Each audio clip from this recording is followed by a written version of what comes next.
folks. Welcome back to another stream by Azure Developer Community. This is Varun Bansal, your host for the session, or I must say the day one of the boot camp. And without any delay, let's start with the boot camp. Today we have with us Santosh Kumar sir, who is the data engineer at Consign and has cleared many certifications of Azure. He's a multi-phase personality and an amazing teacher. I hope that his session is going to be really very insightful and boot camp sessions for you all. So stay tuned with us. And without any further delay, let me hand over the session to Santosh sir. Santosh sir, please. Yeah, thanks a lot for that. I think we can get started. Enough of the intro. I think most of it is something that you can read through LinkedIn and all the other places. So today, what we'll do is we'll try to understand what is AI. So today there is a 3 day boot camp. So this is the day one of AI-900. So we'll just try to go through a few of the basic stuff today. So we'll try to understand the machine learning concept behind or some of the concepts behind how things work. Then we'll try to move on to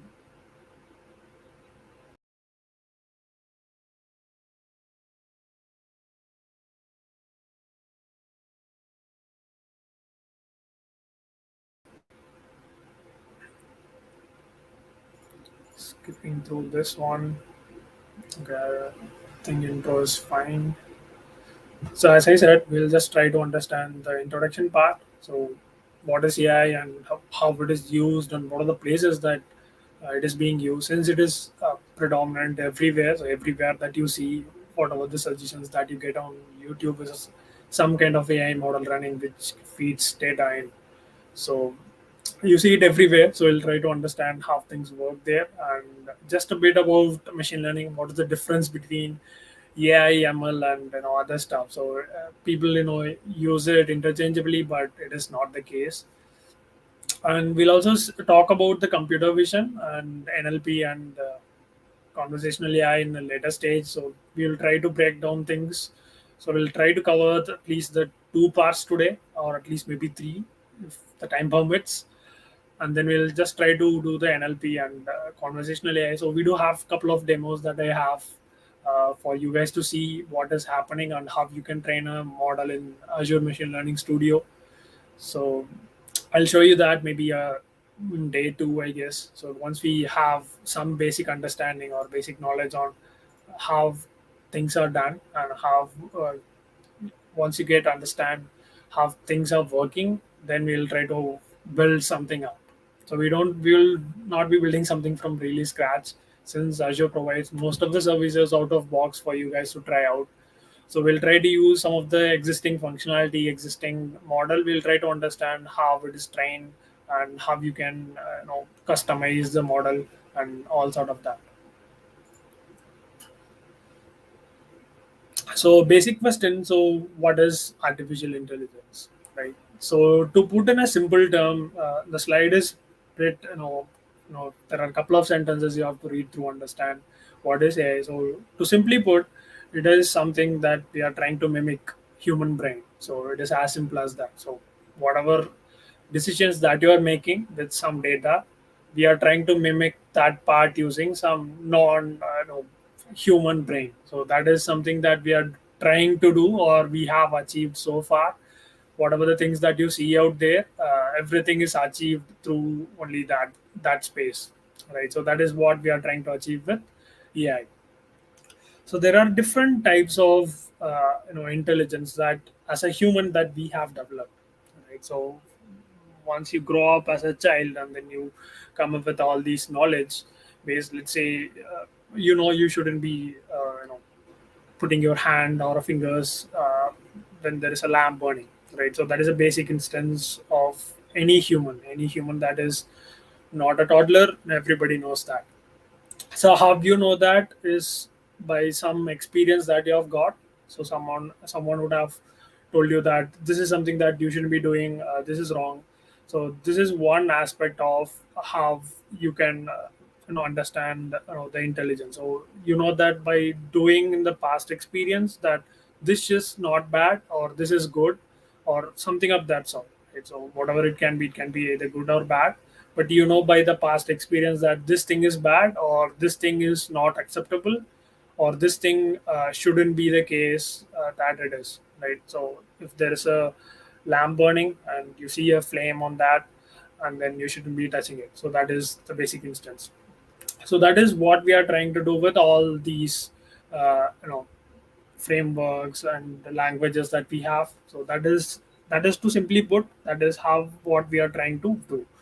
And in that space we have a lot of variations, right? So we have something we can do with the cameras, whatever the cameras that you have, visual, let's say it is not just cameras, so whatever you see visually, visual decisions can be made, whatever you see, and then what are the decisions that you can make with your vision. So that is how I put it, for building something on that. And then again, doing with computation. So let's say if you want to do some kind of a math, so you know that you can do it manually. There are certain tasks that you can write down stuff, or you can definitely sit and calculate, and then you can make a decision, such as share market. You can definitely calculate what are the share prices was for like 10 years, and then you can try to calculate what would be the price, maybe week after, or maybe after a month, and then you can make a decision based on that. So you can do that manually. So what we are trying to do is, it is a manual work, and it is a human that has to do it. It is a the second aspect to it is a repetition work. So for every stock out there, for every company, public company listing out there, you have to do it manually to make it to make it work for everything. So you don't have a generalized solution for all the maybe the stocks, right? So you don't have any general model which can do that.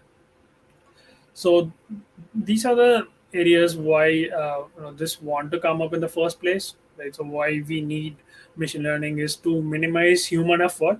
So it is not done in the right way though. It is just they are trying to mimic whatever the humans can do. But what should ideally be done is, what are the repetitive task or annoying task, I would say, that a human can do, or a machine can do very easily. So we can put it in that way. So whatever the task that a machine can do, or a system can do without any external human intervention, or with more human intervention, right? So less intervention is good. And if you have something that needs less intervention and it can be automated, such as sending hi to your friend every day. So how cool is that? Like, try to send hi to everyone inside your WhatsApp or whatever social media that you use every day. So every day you would have like 500 messages, or at least 1500 or 700, whatever the number it is. So those are like the annoying tasks that, it's not like annoying, but I'm just telling in the context of a repetitive task, and it can be easily automated with Python or any other language, for example, or a system. Let's consider we will be generic. We don't want to go into the language fights. We'll just be generic. Whatever the system can do, it pretty easily. So just give it all the contact numbers or all the names of your friends, and then give it a text whichever you wanted your you want your friend to be seen, or you want your friend to be sent, and then it can do it. It is not that it is not possible. I do have a blog on how to do that. So with that said, that is the annoying part, or that is the repetitive part. And which is annoying is something that as a human that I shouldn't be doing. So let's say if you're working somewhere, maybe if you're working, then you have to do some kind of a effort marker or effort tracker. So you have to update that. So let's say you are working for today, and half company know that you are working today, or half they know that you are still alive, only if you fill the timesheet. So if you are working from office, then they know physically, they see each other, so they know that this guy is working from office, or this guy is still working with us. So this is in context with what is happening around the world right now, with all these great research of how people move around. So yeah, jokes apart. So what I was just trying to tell is, this is something that you can leverage, whatever the capability. So another part to understand here is, we did have all these in theses or in theoretical side way back in 1980s or somewhere around that. So when you take a paper and read, read through all the research papers or publications that these guys have done. So it is way back. So it is not even even in earlier 90s we had few papers of how the neural network works and all that.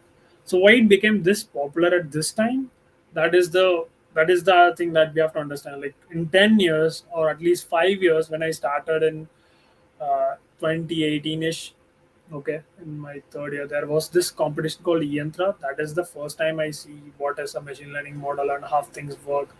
I was really trying to understand how what is AI. Nobody explained in a simple terms. There are no courses. There was no Azure developer community, of course. Uh, so there are less resources and less people with knowledge and hands-on experience. And if you want to tap in those people who has knowledge and who has hands-on experience, it is really hard. Either you have to pay them to teach you, as like what I'm doing for free, or you have to be in a community with like a private community where people learn and teach each other. So that is one case, and the third case is you could learn it from your seniors, friends, colleagues, etc., etc. So that was the mode of how knowledge was transferred. But at this time everybody is wanting to come give back. There is a community aspect to it. How have to give back and what are the things that you can do by giving back. So these are the things that you have to understand before jumping into AI and building something. So why it came and what is the history behind it and why now. So as I said, 2018 was just the introduction, right? So I did attend few of the talks in IIT Madras way back in 2017, where a person from Amazon, she was like 10 years with some 10 or 15 years of experience. She said that I did AI because it would keep me, job ready at least for the next 15 years. So that was the statement that she kind of put in front of the entire audience, right? So she wanted to learn AI or get into AI just because she can be employed, right? So she can be employed for a long time. So that was the end goal, to make money in the side. So that is the second aspect of it. So that is all it takes, right? So that is how you want to approach it, or that is how you want to do your life. So that is something separate. But how you start and why you start is really important. So for me it was just participating in the contest in the first place, so trying to understand why it is there, so why you need a recommendation system inside YouTube, right? YouTube was functioning just fine. I think it was launched in 2006, somewhere around that, or I may be wrong with the numbers, but maybe let's say 10 years back, 2012, when I just uploaded my first video, it took around half day to upload. So that was half the speed of the internet was back then. So it was I was seventh or eighth grade. So that is when I uploaded my first video.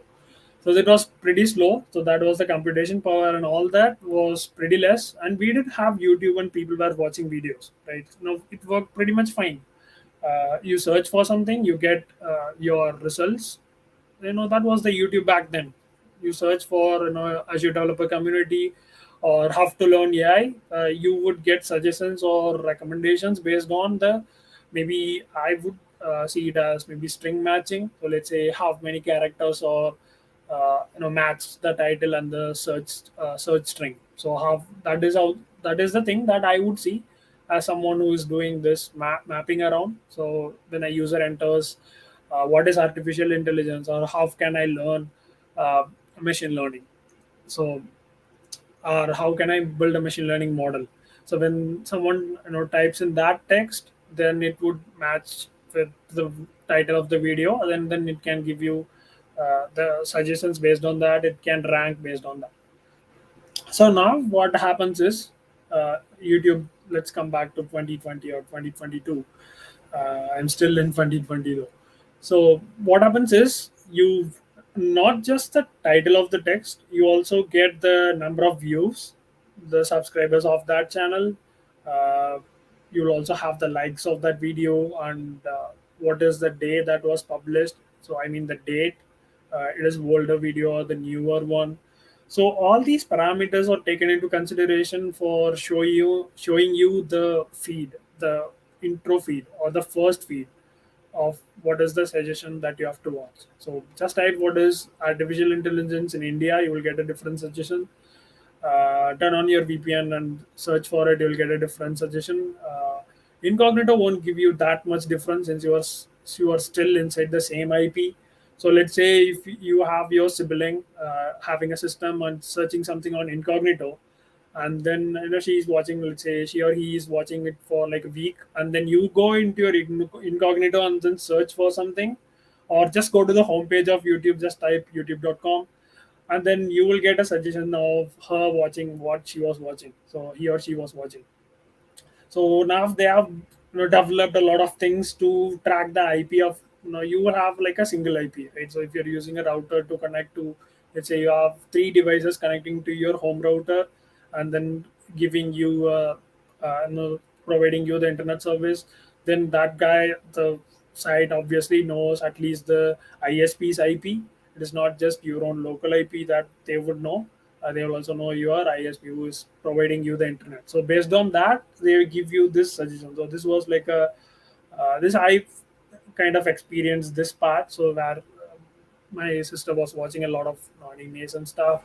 Now I started getting these recommendations. I have never watched all these things, right? So in even in incognito, right? It was on incognito, Microsoft Edge. Uh, I was getting the suggestion. So there is no way that it can relate to all these animation stuff can relate to what I am doing, right? So I have never watched on YouTube. I'll download it from other sites, but not on YouTube.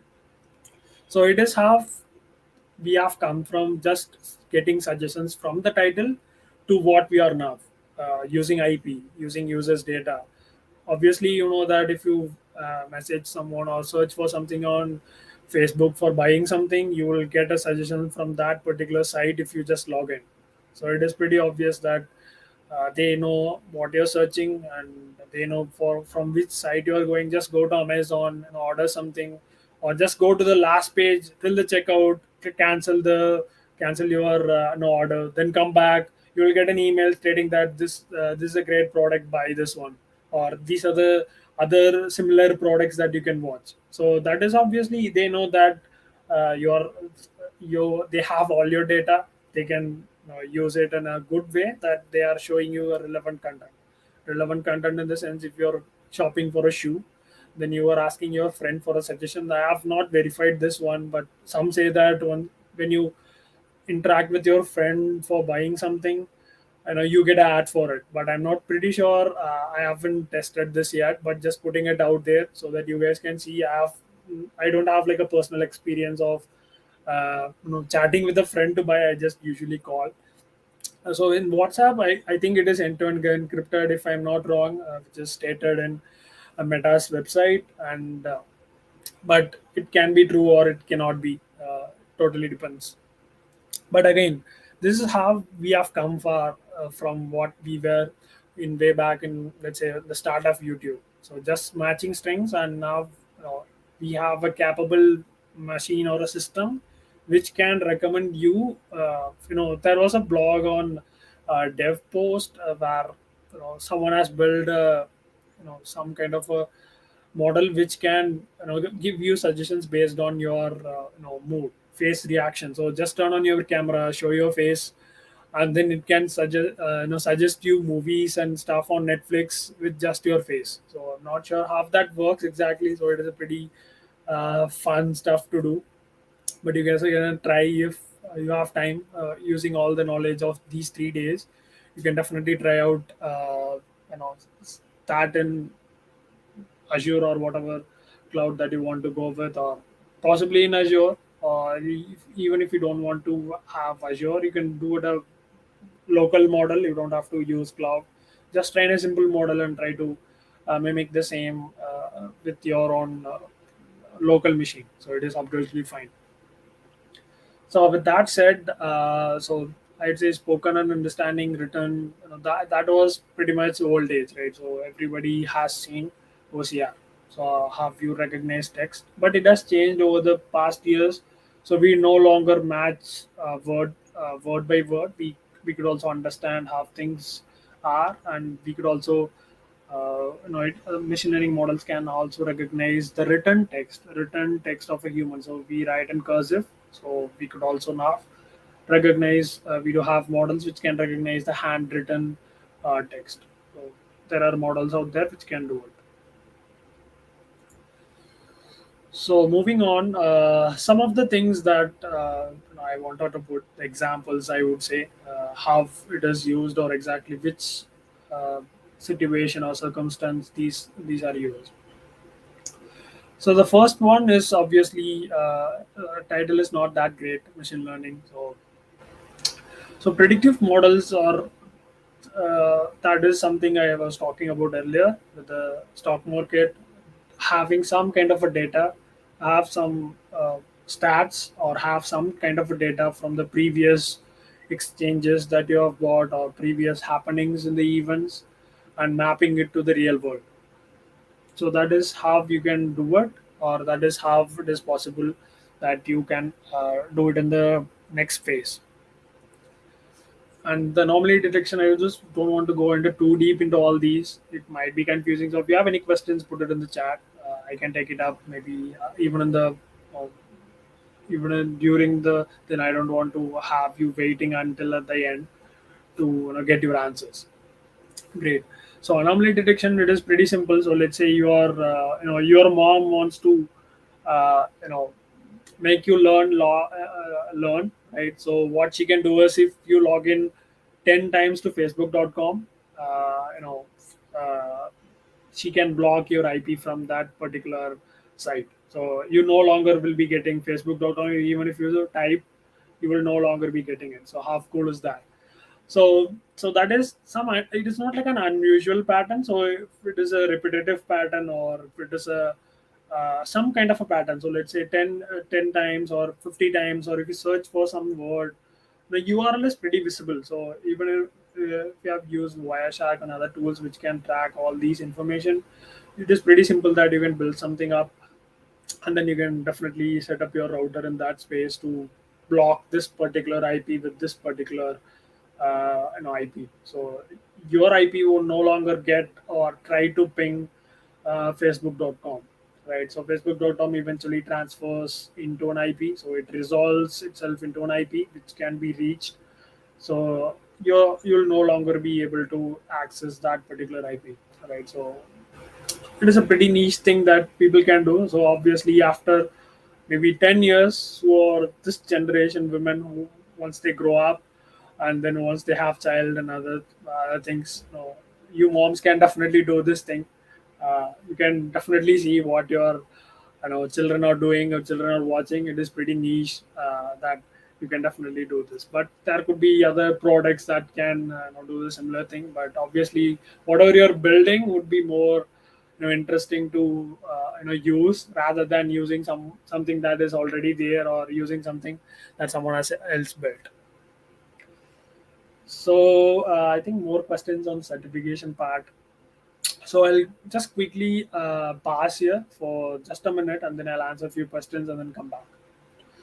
So, AI 900 and AC 900. So the difference between is AC 900 is a base for your learning inside Azure. So AI 900 is more focused on the machine learning part. So how you use machine learning workloads inside Azure. So that is what is the basic difference of how things work. But again, what you can do is you can just read through what are the things that you need as a developer. Maybe if you're more focused on machine learning stuff, then you can go with the machine learning stuff. Or if you are more focused on learning the general stuff, or if you already know that there is these are the services in Azure, this is how the portal looks like, this is how you create a resource group, this is how you spin up a server. So if you know all these, then you can straightly directly go to AI 900. But highly recommend that you complete AC 900, then you move to AI 900. But if you know already Azure, you know about Azure, you have built couple of projects maybe, then you can skip AC 900. So that would be my suggestions for it. Great. So coming back to the topic. So as we see, anomaly detection, that is how these age or this generation women can empower the world with their ability to code. So that is one aspect of it, but there could be n number of applications that can be built with patterns, events, or data that is flowing through. So all these can be done. And computer vision NLP. So I'll show you a cool example of computer vision. So how you can understand a image. So pretty simple image. So what are the things that are inside single image, right? So it is pretty interesting to see. It would be really interesting to see how a single image is constructed and how you can generate your own image. So I think it is tied with the answer to the question of what are the things that you can do with uh, inside Azure. What are the things that Azure provides for you guys as a developer to utilize Azure as a platform to build your machine learning models and solutions. So what we have is Azure Machine Learning, which was formerly, I think it was Studio, which is like a drag and drop tool. You don't have to code, but if you want, you can. If you wish to, you can. So it is like a drag and drop tool where you can drag couple of stuff. So let's say if you want to use MNest dataset, MNest is it is a handwritten dataset, I guess, where you can just drag and drop, and then drop again, drag and drop a model, and then just connect it with few lines and stuff.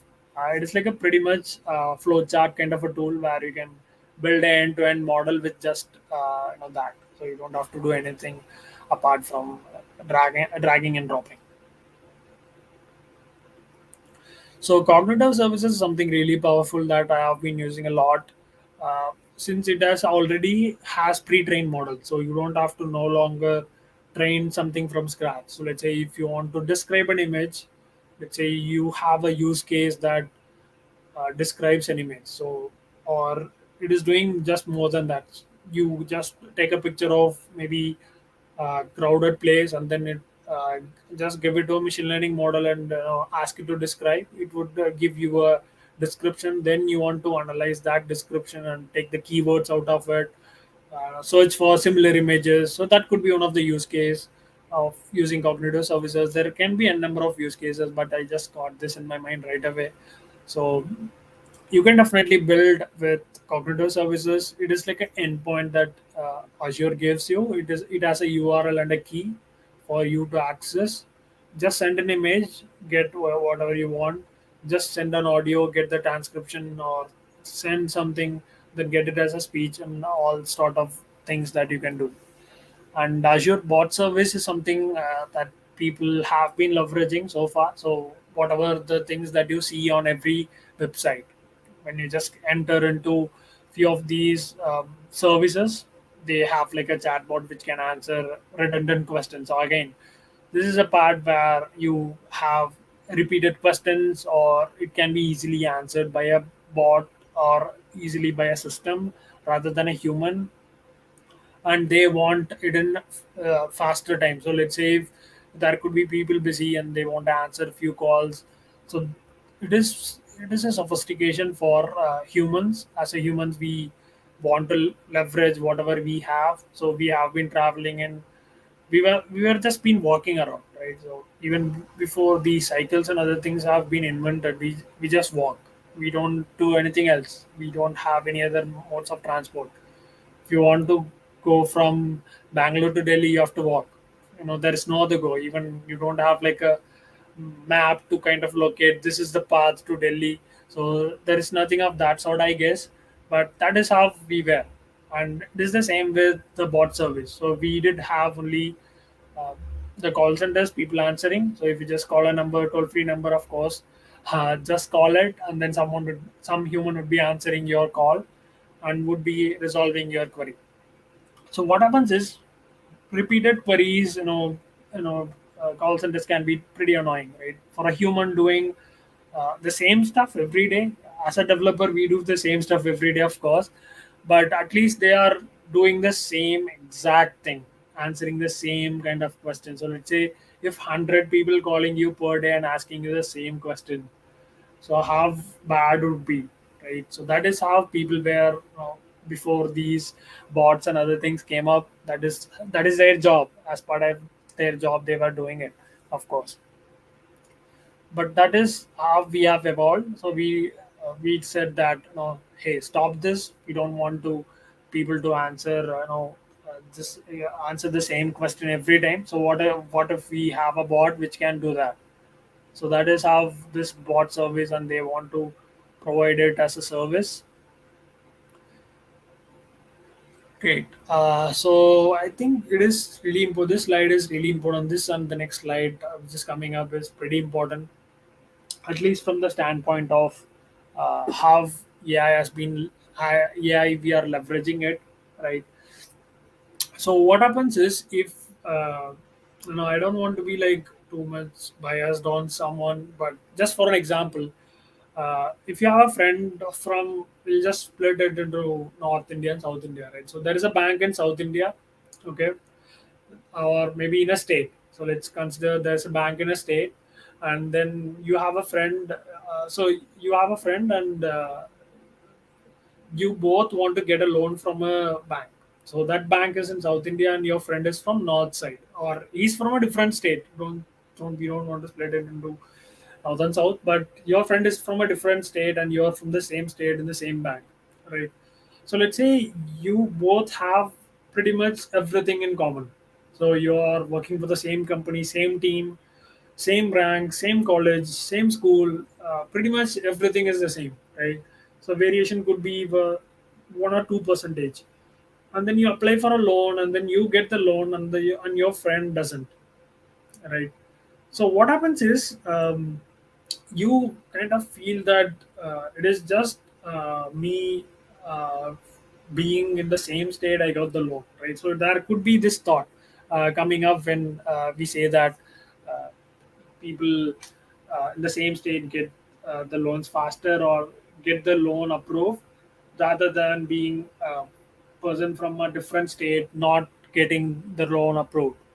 So this has been in the been in the production, and everybody was using it for a long, long time.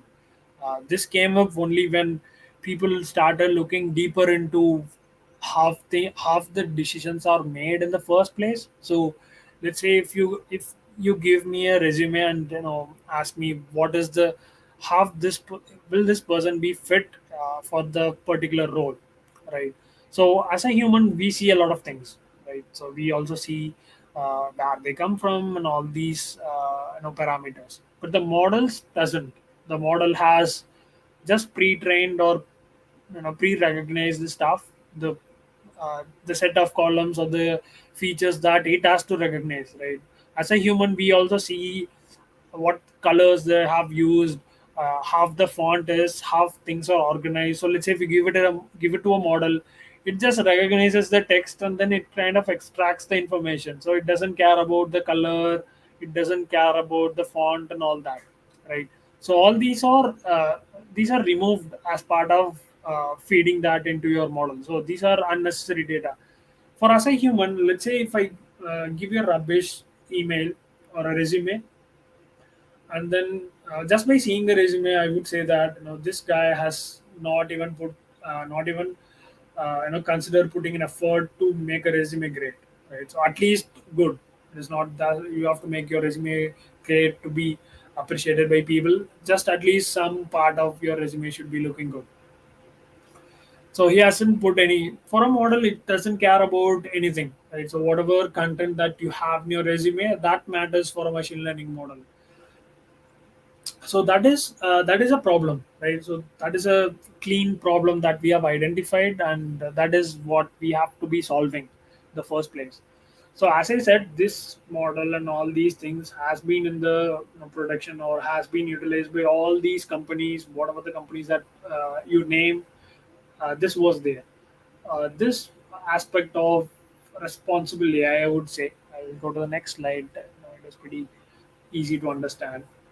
So not just Microsoft is forcing this, but every company that is using some sort of machine learning kind of emphasizes people to check, or people to have a workflow that kind of checks all these aspects: fairness, reliability and safety, privacy, inclusivity, all that.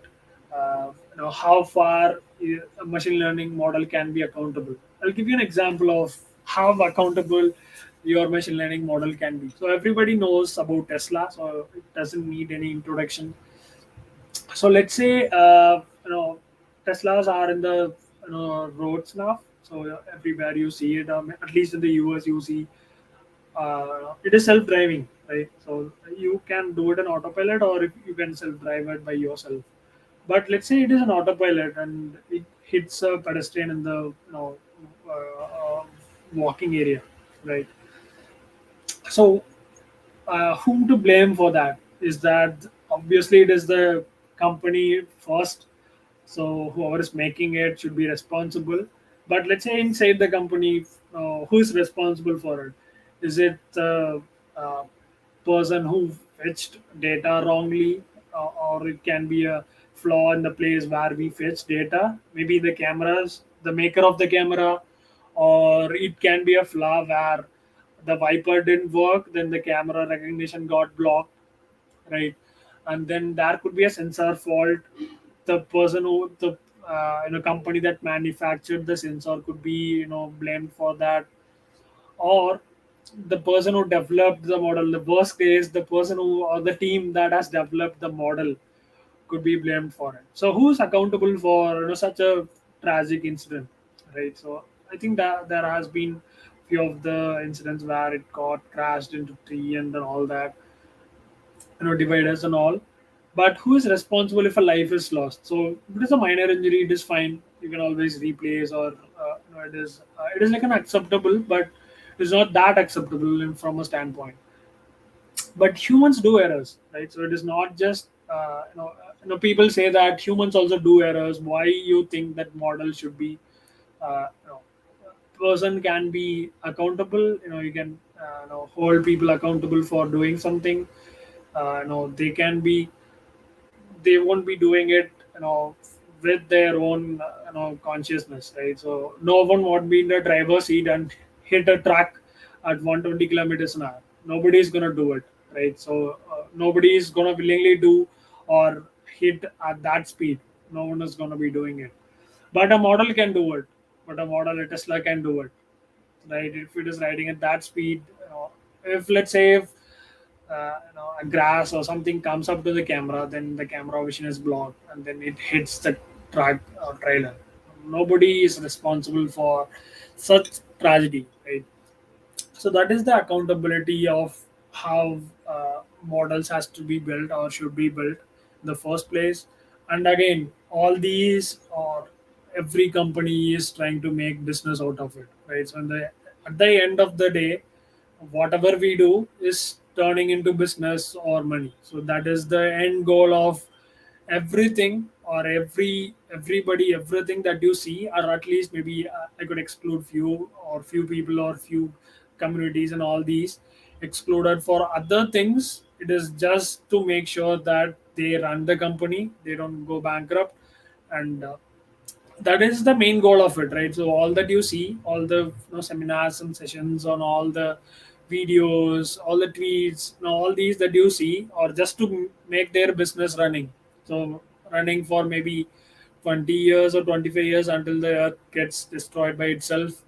So that is how people want to do it, and how that is how people are playing it, and they want to be having a part of a pretty responsible way of addressing the things that we have built. As a humans, we have built a lot of things, right? Up from your mobile phone to your airbags for your safety in your cars. So we have built all these things. So what they are trying to inculcate now is try to be fair to every data that you get, uh, and try to be reliable at the most.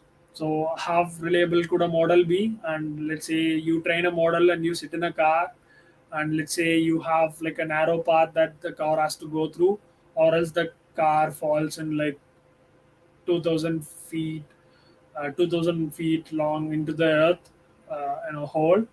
So will you be driving it? Nobody wants to do it, of course. but I'm just putting it out there how reliable a model can be in that circumstance. So let's say, as I said, you have just a single road, and two sides of it, it is a huge hole of, you just go into the lava of the earth, the core of the earth. So you just drop deep, right? So if you see Godzilla versus Kong, you just go from one side of the world to come out of the other side. So let's say if you go that deep, obviously you will be trapped in the earth's core. You won't come out on the other side, obvious. But just to be in the context, so how reliable could a model be, or how reliable people can build a model? So for us build the model of the cars or what are the self-driving stuff, can the engineer sit inside the car and feel safe? It is a question mark. Or will they do it? It is a question mark. And privacy and inclusion is another big aspect of how these models have been trained. So what data that people are using it to train a model, and whether the model can be trusted, or does it treat everyone equally without any bias. So that is something that really important that you have to see. And how transparent a model is. So you give it a data and you get a result back, and you should know why you are getting the result back, right? So I do have a slide which gives you a fair bit of understanding of how things work, but I think I have it. Maybe I think there's a lot. I think now you will understand. I'm just skipping it. I'll just come back to it. I just want to show you the numbers.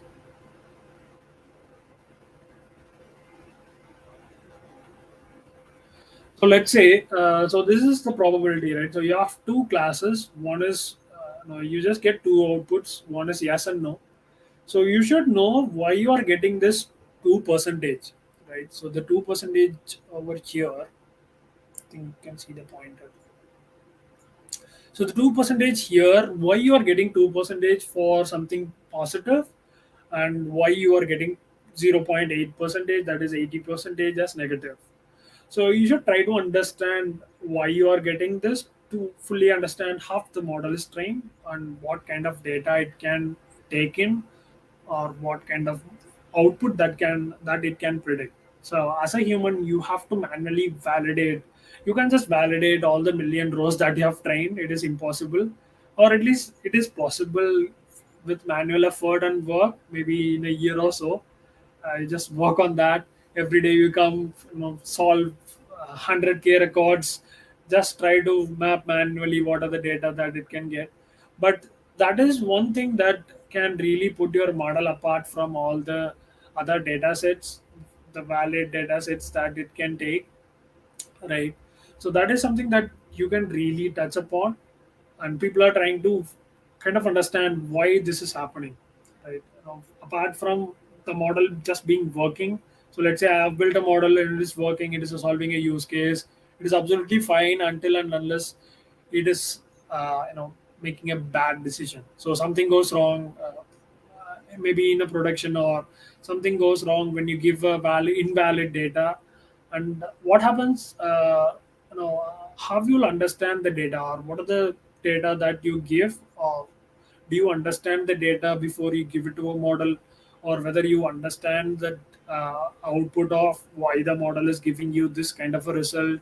So that thing, those are the aspects that people are trying to understand now. People are in the research, whatever you see out there, all these PhD holders, all these fancy people who are out there, who are trying to do stuff, or trying to kind of come up with something that it can do, right?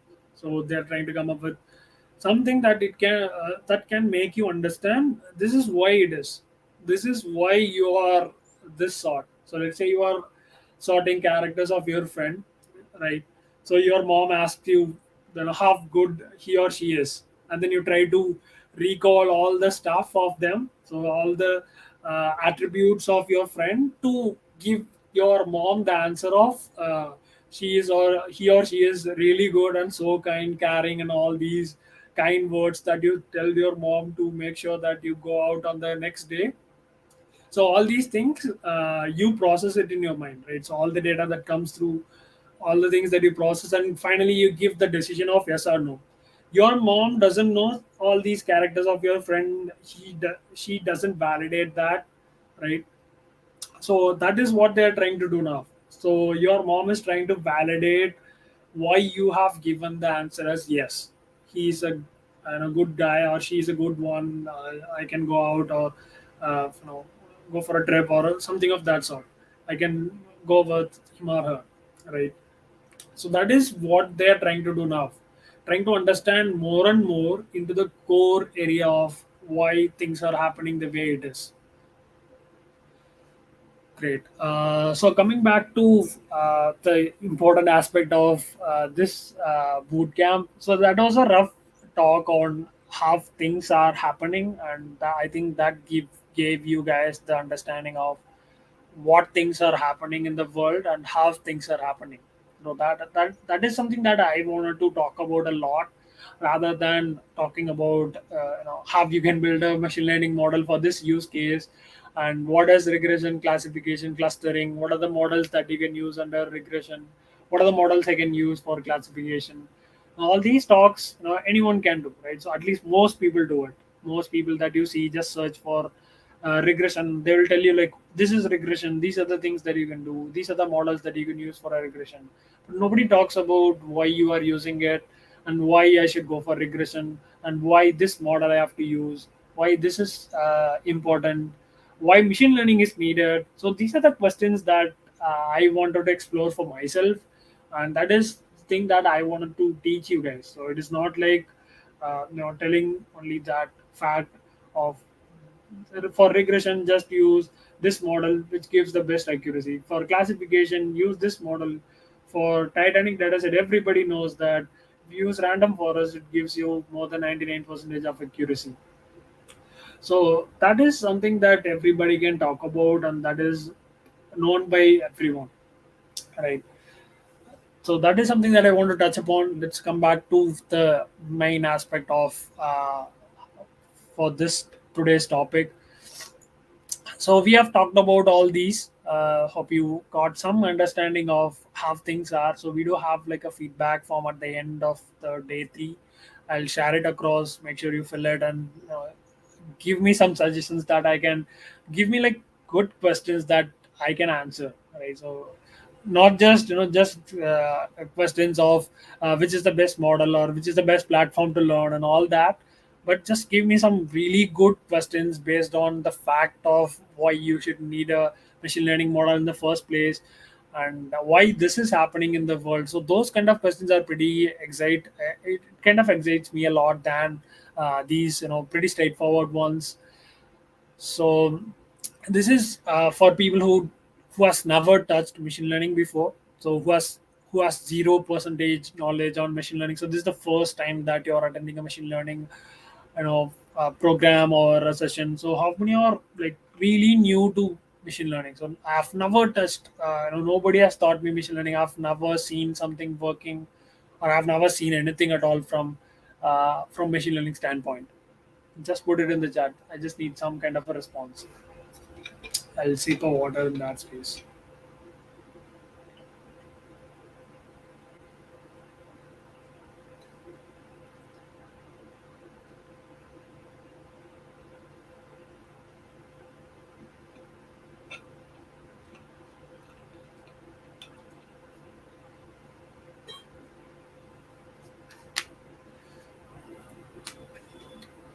Okay, cool. So what we'll be trying to understand is a pretty simple thing. So how you classify flowers? Right? There are different types of flowers. So these names could be new or old to you, but I find it pretty vague. So it could be pretty simple. Half roses, five types of roses. That is something pretty easy to classify. Great. So how this is happening? So you have all these, maybe three types of roses, I guess. So three types, and you have um, pretty much two in each or three in each. So what a machine learning does is, it is not like a magic box that happens. It is obviously something of that sort. But what we do is we try to understand. So let's say if it is a rose, what are the aspects of a rose? Or let me put it in this way. How you will classify as a human, how you will tell that this flower is a rose, or how you will justify, if let's say I am a Martian, I'm coming from Mars, and I'm not familiar with any of the flowers in the earth, right? How you will tell that, this is rose, and I have a friend from Mars, but she's already been on Earth, but you assume that she's also unfamiliar with the roses, and who will be validating your ideology of a rose, right? So you just take some flower and explain that this is why it is called rose, and if these features are inside a flower, then we call it as a rose. So that is how a human would describe uh, you know any object, right? So any object, if someone comes to you and asks you to describe your laptop, right? What are the things that, if it is a laptop, what are the features that it should have, or what are the things that an item or a material should have in order for that to be called as a laptop? So that is the same with machine learning. So whatever you give, whatever you think of all the metrics that you get, I don't want to go into the details of it, so I'll tell you in a generic way. So let's say rose obviously has thorns. Maybe there are other flowers which do have, at least in the stem side. But let's say we have just three petals, right? So at least some aspect of the, just to give you a context, sunflower and all these have like eight or something, clover has four. So all these flowers, leaves and stuff has some kind of a feature that that is specific to it, right? So if let's say if it is a gaming laptop, it obviously has a RGB keyboard, right? So there are other gaming laptops which are white and just white lit. But again, if let's say if someone who has not seen, they just see a laptop in dark mode and you have an RGB light, then obviously they would pretty much be sure that you have a gaming laptop, right? Someone walks into your room, and if someone is walking into my room at 10 p.m. and I have my RGB on, it's obviously they would suggest that he's playing game, right? Or he's having a gaming laptop.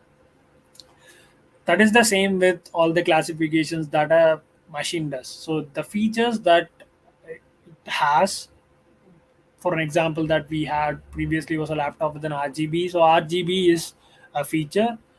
Similar way, there are other features that classify a particular laptop as a gaming laptop. You have couple of fans or three fans or four fan laptop, then obviously it is a gaming laptop. No laptop with uh, minimal effort would have like a four fan thing. So it would take most of the space and it would weight a lot. So those are the features or the characteristics that you have to feed. It is not like the model can generate its own features. No, it can't. So we haven't reached that space, but there are some things that can be pretty much automated. But feature is something that is the bare minimum of. It's like the lifeline. The data and the features is the lifeline for the machine learning model that you kind of create. That is the basic element or a token in programming language terms. If you know what is token, I'll tell you for people who don't know. It is like a, they would say descriptive terms. What I remember from my 12th grade or 11th grade, token is a smallest entity of a program or something like that. So this is something in data side. Features are the key thing or the raw aspect of how you feed in a machine learning model, how you try to train it. So what you do, you have all these features and you give it to the machine learning model and it does something. So we'll try to understand what it does. So what happens is, as in the first example, when if you're from the first of the stock, we were talking about how that you shouldn't be touching fire or just uh, burning flame. You shouldn't be touching it. So by an example or by a prior experience. So obviously, if someone says don't do it, the first thing that people do is just do it. Uh, so whatever hell happens, just do it. So that is how people are. So what model does is the same. It tries to recall, right? It tries to recall how, if these are the features of a flower, and this is the output from me. or if I see these features, this is something that I can classify, right? So when I see a resume, let's go back to resume. So when I see a resume of this sort, then this guy's personality would be like this. So if he has done certifications, he has put in a lot of effort. If he has nothing in his resume, just three line, just his name and other things, he hasn't done anything yet. So that is how people try to classify stuff, right? So that is how the model does. So why that if a person has just three lines of stuff in his resume, it is bad. uh, by experience and by seeing other resumes, so that is how the model also get trained by seeing other flowers. So if it is a flower with what we have here is a flower, okay, and we have like six petals or six petals in the, at least in this picture that we can see, it has just six. So if it is this six, then I can classify at this values, right? So that is how model also gets trained, kind of learns from the data.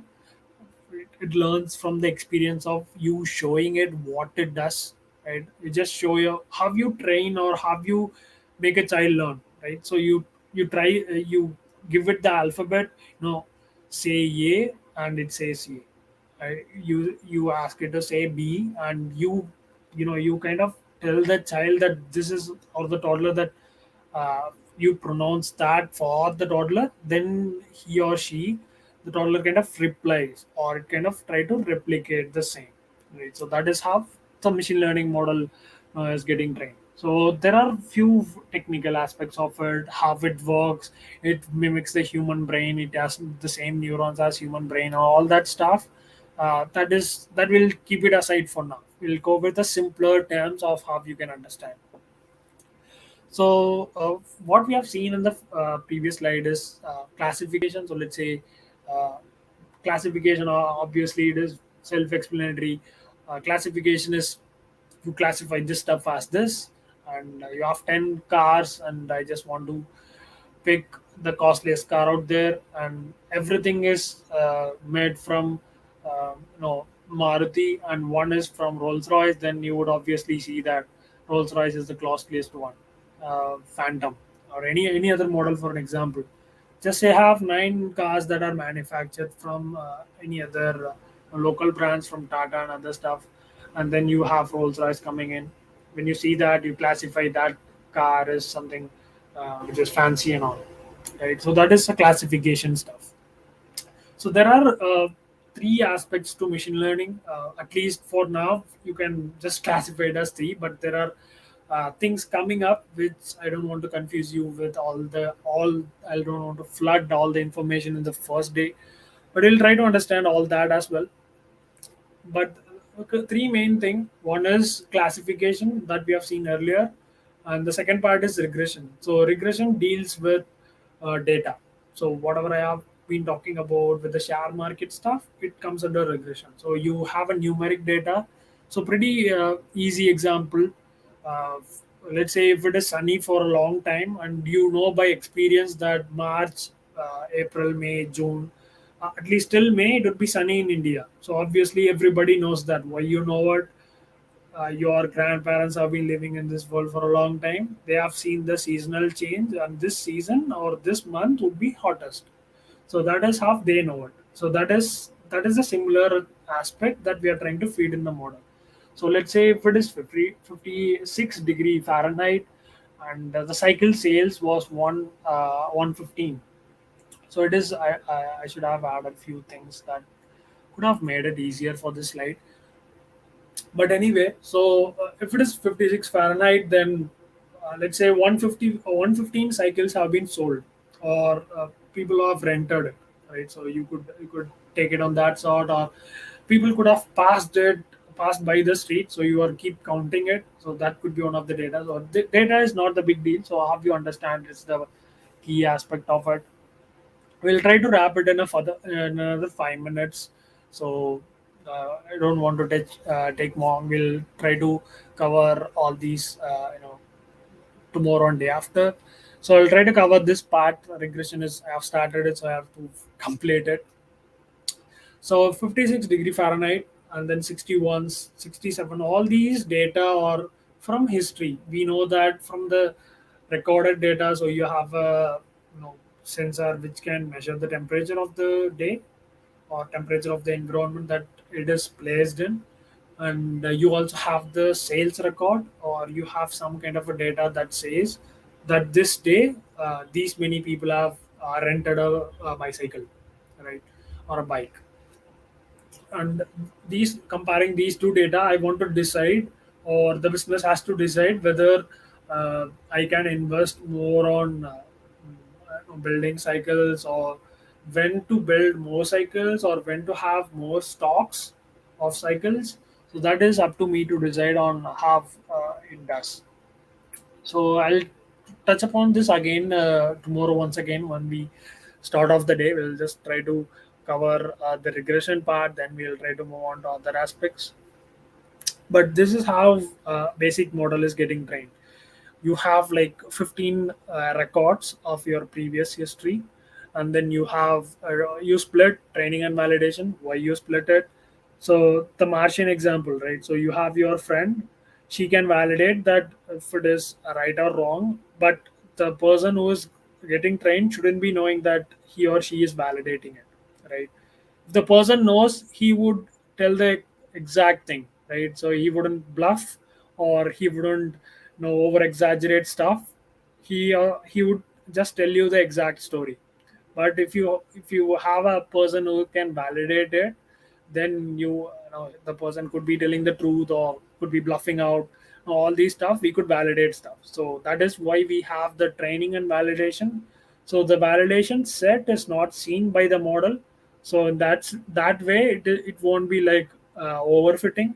I would also cover upon all these so-called jargons of machine learning, but it's not like a jargon, I would say, but it is like a self-explanatory thing again. Overfitting is somewhere you fit pretty much perfectly, right? So wherever you fit. So let's say if you're into a um, I don't want to give an example, rough example, but again, right? Overfitting is like where you fit the perfect match. I would say I don't want to go beyond that. So where you fit more efficiently or more effectively. So there are few concepts that I would tell you while doing a building a model when we are using Azure portal to demonstrate how how you can do it with Azure Machine Learning Studio or Azure Machine Learning. But this is all I want to cover for this day. We'll just wrap it. It's 7 2 and a half. So we'll try to recap again. Maybe tomorrow morning, tomorrow evening again.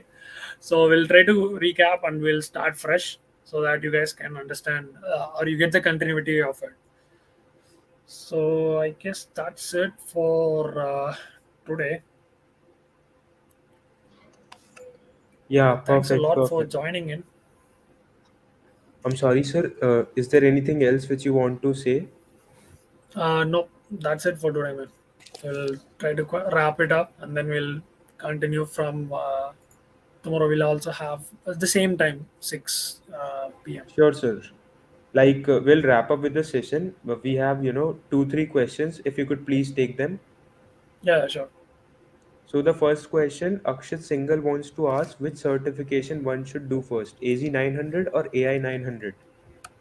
Okay, I think that we have answered at 6:30 itself whenever he has asked for it. But again, I'll take a basic aspect of why you need a certification, right? So I'll try to cover it in 1 minute.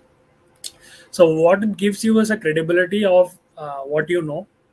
Let's say if I want to be known for, I want to validate myself as a machine learning developer on Azure. What I do is I go to Microsoft and I ask, hey, this is all I know, can you give me a certification? So that is all a certification is. So what are the skills that you have, you are trying to validate with an external person that you know this, and I am giving you a certification or a badge stating that you know what you are trying to say to me, that you know, right? Could be confusing, but yeah, you're trying to say something to Microsoft. hey Microsoft, this is something that I have built on Azure, or this is the knowledge that I have. Try to give me a certification, or give me a certification, so I can have a validation of other people. So let's say if someone knows something, if you have a validation of Microsoft, then it is, your credibility increases, your view increases, and people see you. It is like a verified Twitter account, right? So you have like a credibility you can carry around. So that is how it is. So it is up to you to choose which certification that you want to go through, or which validation that you want to do with Microsoft. So it is all about that. Great, great. This was really very, perfect answer for the student. And there is one same question someone asked. He was asking that which certification will you suggest for the beginner? Like, I hope that now this answer is also very clear with the elaborated justification which sir just gave. Yeah, this was the question asked by Dhruv. And one is saying, can we get the certificate of program we are going to learn? So yeah, sure. You all will be getting the certificate, and the certificate will be mailed to you all if you are attending the session for all the 3 days. You'll be getting the certification. And someone else asked me that can we get a certification voucher? So for that, I would like to tell you guys that yes, we are planning, and in few months, I must not say in few months, I must say we are planning, and in a few days we'll be just rolling out a contest type of thing where you will have to complete some kind of challenges or something, and then you will be eligible for getting some free Microsoft certification, by which you can go just give your exams and claim the Microsoft certifications as well. So let's wrap up with the session for today. And so let's thank our mentor Santosh sir for coming here at such a short notice and explaining the things so thoroughly, so that each and every beginner can also relate to the things. And thank you everyone for staying with us till the last of the stream, for being lovely and patient audience. See you all tomorrow, same time, same mentor, and great learning. See you. Tata. Bye bye. See you guys.